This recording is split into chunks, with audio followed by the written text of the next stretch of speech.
Doing my best to show I forgot to do an opening.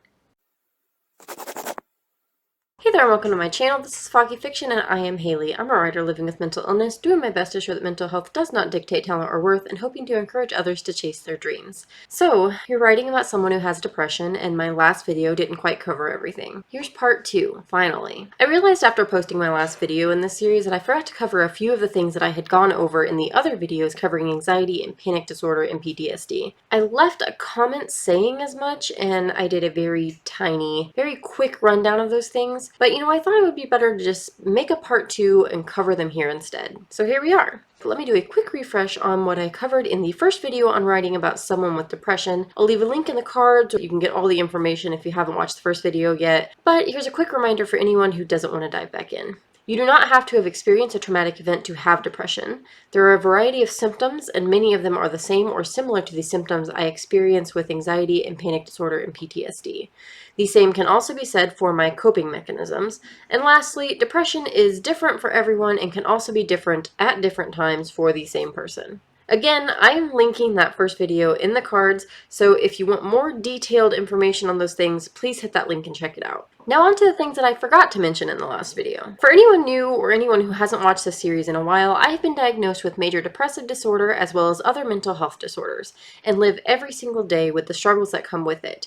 And I'm willing to talk about my experience to give anyone who might be writing a character with mental illness, specifically depression for this video, a little bit of insight on a personal level. But you will hear me say this a lot, the experience is different for everyone and only you can know what is right for your character and their story. Alright, let's get to it. First thing, I am in a stable, healthy relationship. I see this post on social media a lot where it says that you can't truly be loved if you can't love yourself. And I hate those. No one in this world has hated me as much as I have hated me. And when I first met my boyfriend, I was in one of the darkest places of my life. But we'll be celebrating 8 years together this December, and he's the reason I very slowly started learning how to love myself. I'm not saying that it has been easy. My depression isn't something that doesn't bleed out into my life. I can tell that he notices when I'm struggling, and he does what he can to help me through it. And I have made sure to tell him, even though he told me that he already knows and that I don't have to say it, that my depression is not because of him or our relationship, and that I never want him to think my depression was ever caused by him or us. That doesn't mean it isn't hard for him, but we work through it together. So if you're writing a character who has depression and you've written that they're also in a healthy relationship, that's fine. That's not true for everyone, but it's true for me. And on the opposite end, if you're writing a character with depression who isn't in a healthy relationship or has trouble keeping one, that can also be true. I have also been in relationships previously that didn't work out, and at least in some of those, my mental health likely had a lot to do with it. I think a lot of that depends on your partner. The right person can handle that side of you, and sometimes even good people just aren't the right one. So if you're writing a character who has depression and you've written that their depression has a negative effect on their relationships, that can also be true. Only you can know what's right for your character and their story. Second, I am able to hold a regular job. I can only work part-time due to my mental health, but I do still have a normal job. I've worked in retail for the last almost 5 years. I've worked at 3 different places during that time and held a management position at one of them. It hasn't been easy. My job has definitely affected my depression at times, and my depression has definitely affected me at work before too. But it hasn't lost me a job. I left my 2 previous jobs on my own decision. I will admit I was finding myself more depressed by my work situation during those times, and that was a big influence on my decision to leave those past jobs. However, again, my depression hasn't put my job in jeopardy. And I worked at both of those previous jobs for over a year, one of them actually 2.5 years. So if you're writing about someone who has depression and is still able to hold a normal job and you're worried that it won't come off right, I'm proof that it can be true for some of us. But again, that isn't always going to be the case for everyone either. Only you can know what is right for your character and their story. The third thing that I want to talk about is that I am able to go out and do things and still enjoy myself.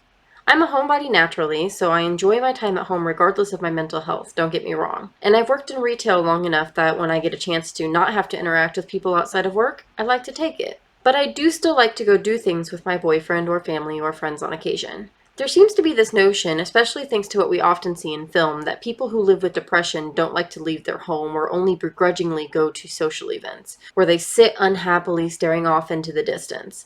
And I'm not saying that neither of these things are ever true, but for me at least, they aren't always right. I look forward to family get-togethers. I enjoy going out to eat or walk around the mall with my boyfriend.